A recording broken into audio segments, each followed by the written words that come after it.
नमस्कार। चलिए जरा सोचते हैं कुछ ऐसे प्राचीन ग्रंथों के बारे में जो पूजा पाठ और कर्मकांडों से भी आगे निकलकर अस्तित्व के सबसे गहरे सवालों के जवाब खोजते हैं। जी हाँ, हम बात कर रहे हैं उपनिषदों की।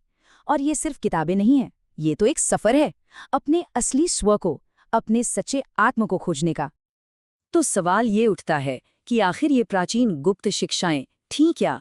मतलब इनमें ऐसा क्या था जो इतना क्रांतिकारी साबित हुआ कि उसने एक पूरी धार्मिक सोच का फोकस ही बदल दिया, बाहरी कर्मकांडों से हटाकर अंदर के सच की खोज पर लगा दिया। तो चलिए अपने पहले खंड में हम उस दौर और उस माहौल को समझते हैं जहां से उपनिषदों का जन्म हुआ। खुद उपनिषद शब्द का मतलब ही बड़ा गहरा है। शाब्दिक तौर पर इसका अर्थ है निकट बैठकर सुनना, जो उस गुरु शिष्य परंपरा की ओर इशारा करता है। लेकिन इसका एक और दार्शनिक मतलब भी है, और वो है अज्ञान के बंधनों को नष्ट करना। तो एक तरह से ये ग्रंथ ज्ञान पाने और मुक्ति पाने दोनों का रास्ता दिखाते हैं। यहाँ से ना प्राचीन भारतीय सोच में एक बहुत बड़ा बदलाव दिखाई देता है। जहाँ शुरुआती वेद बाहरी चीजों पर फोकस करते थे, जैसे यज्ञ, मंत्र और दूसरे अनुष्ठान, वहीं उपनिषदों ने पूरी दिशा ही अंदर की ओर मोड़ दी। अब सवाल ये नहीं था कि हमें क्या करना है, सवाल बन गया हमें क्या जानना है, खुद के बारे में और इस पूरे ब्रह्मांड के बारे में। उपनिषदों को अक्सर वेदांत भी कहा जाता है। इसका मतलब है वेदों का अंत या फिर वेदों का सार। ये वैदिक साहित्य के आखिरी हिस्से में आते हैं, जिनकी रचना लगभग 800 से 500 ईसा पूर्व के बीच हुई थी।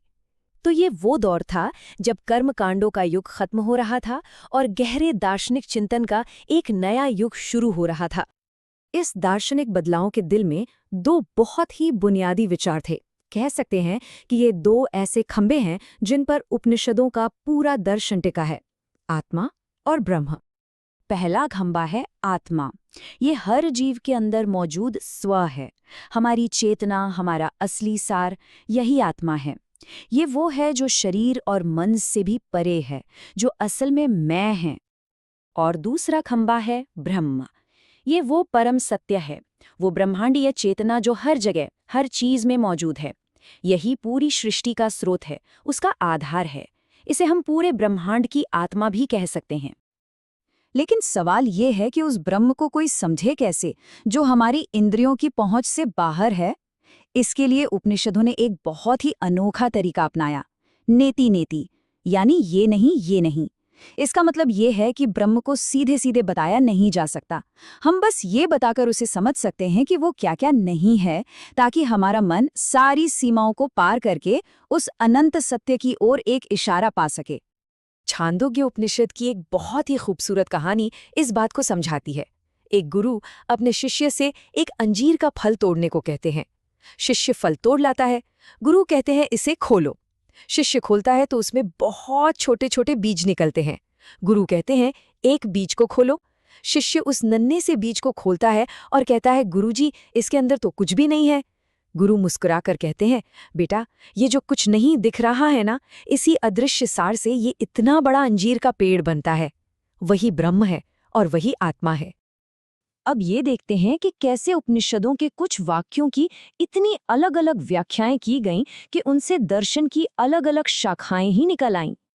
इसके लिए हम छांदोग्य उपनिषद के सबसे मशहूर महावाक्यों में से एक को लेते हैं, तत् त्वम् असि। ये 3 छोटे से शब्द भारतीय दर्शन की धुरी रहे हैं।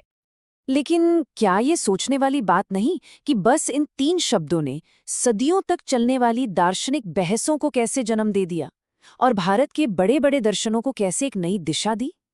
तो इसका सारा राज छिपा है इसकी अलग अलग व्याख्याओं में। तो चलिए इन व्याख्याओं को थोड़ा समझते हैं। सबसे पहले आते हैं आदि शंकराचार्य और उनका अद्वैत वेदांत।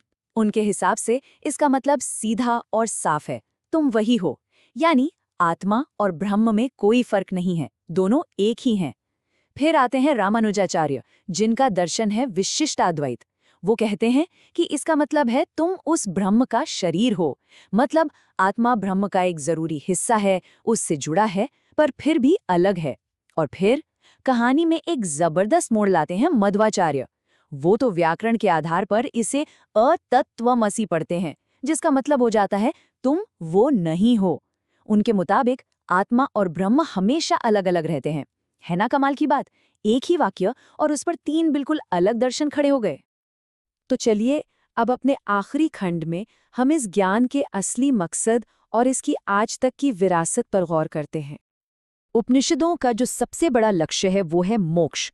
मोक्ष का मतलब है संसार के चक्र से आज़ादी, यानी जन्म और मृत्यु के इस चक्कर से बाहर निकलना। ये उस परम आनंद की स्थिति है जहाँ कोई दुख या कोई बंधन नहीं होता। लेकिन इस परम लक्ष्य तक पहुंचा कैसे जाए?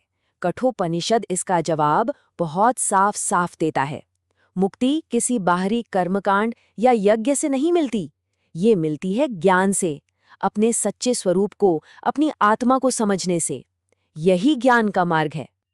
और बस यही उपनिषदों का अंतिम और सबसे गहरा निष्कर्ष है।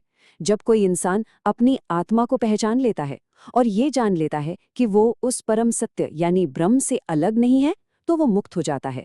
जैसा कि मुंडक उपनिषद कहता है, ब्रह्म को जानना ही ब्रह्म बन जाना है।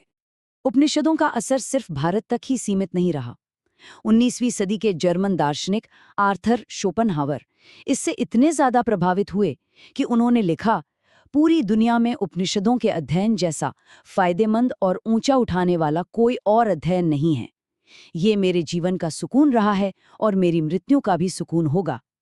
ये बात इसकी यूनिवर्सल अपील को दिखाती है। इस सारी चर्चा हमें एक बहुत ही गहरे सवाल पर लाकर छोड़ देती है। उपनिषद कहते हैं कि ये दुनिया जैसी दिखती है वैसी है नहीं, शायद ये एक भ्रम है, माया है। अगर ऐसा है तो फिर वो कौन है जो इस सब का अनुभव कर रहा है? वो मैं, वो स्व असल में क्या है? और ये सवाल आज भी उतना ही जरूरी है जितना हजारों साल पहले था।